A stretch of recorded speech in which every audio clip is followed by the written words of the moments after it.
التيمم. ظل العلماء يؤكدون في كتب الفقه جيلا بعد آخر أن الشريعة لم تترك شاردة ولا واردة إلا وتحدثت عنها لتضع المسلم. أحد الأدلة التي أوردها العلماء على القاعدة السابقة تتمثل في التيمم، فهو البديل للوضوء والغسل عند فقد الماء. والتيمم في اللغة يعرف بالقصد والتوجه إلى الشيء، بينما تعرفه الشريعة بأنه مسح الوجه واليدين بالصعيد الطاهر بقصد الطهارة. فالله تعالى يقول: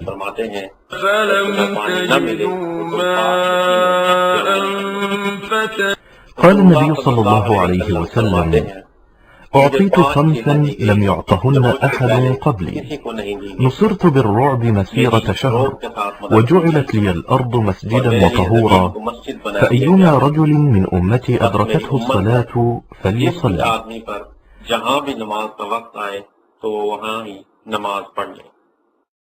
ويكون التيمم واجبا عند فقد الماء أو تعذر استعماله لما تجب له الطهارة كالصلاة.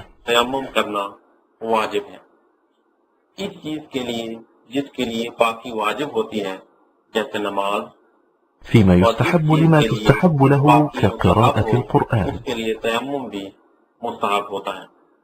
ويشرع التيمم عند عدم وجود الماء वाजिब है لقوله عز وجل: فلم تجدوا ماء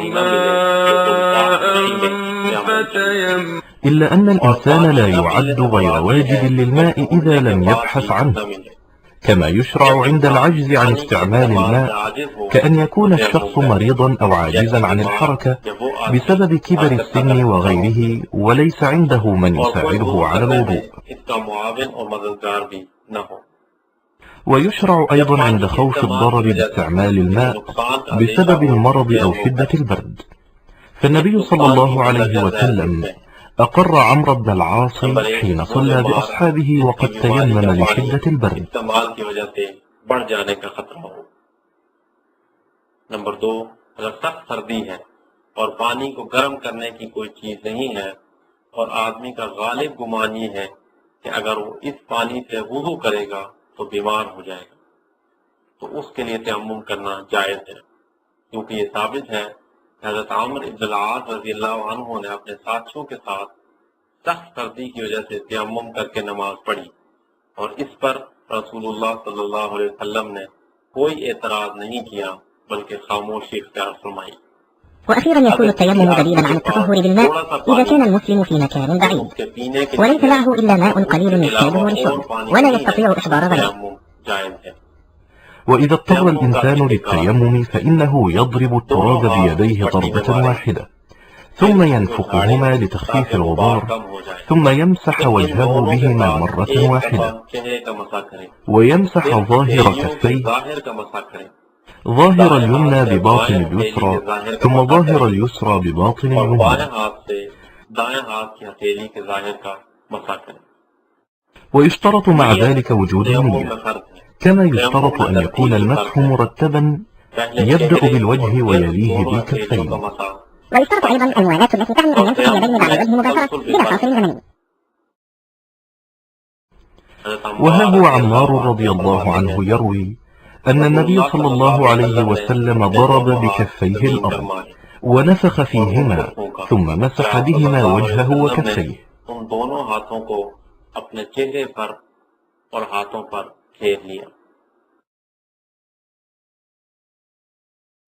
ويبطل التيمم بمجرد وجود الماء أو حدوث ناقض من نواقض الوضوء كخروج الريح أو حدوث ما يوجب الغسل كالاحتلام. كذلك يبطل بزوال العذر الذي من أجله شرع التيمم من مرض ونحوه. وللعلماء تنبيهات في باب التيمم، أولها أن الصلاة بالتيمم عند عدم القدرة على الماء أفضل من أن يصلي المرء بوضوء وهو حابس للبول أو الغائط.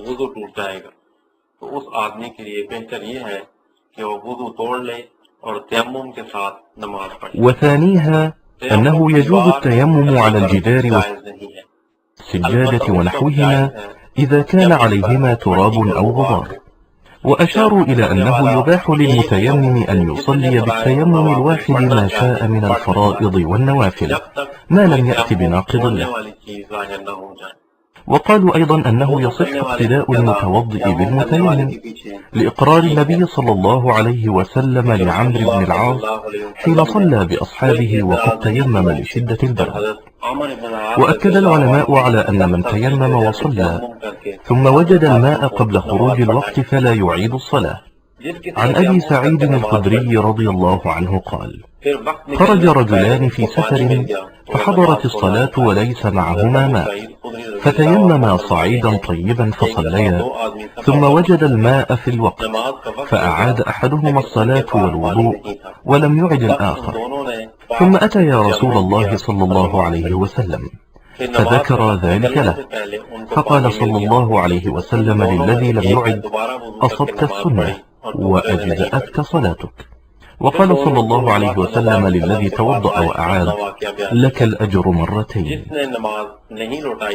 रसूलुल्लाह सल्लल्लाहु अलैहि वसल्लम ने इससे कहा, आपने सुन्नत पर अमल किया और आपकी नमाज ठीक है, और जिसने नमाज उठाई थी इससे कहा, आप अल्लाह सुब्हानहु व तआला 2 अजर देगा। ومن تيمم ثم وجد الماء قبل أو أثناء الصلاة फिर इसको नमाज से पहले या नमाज के बाद पानी मिल गया, يجب عليه التطهر بالماء.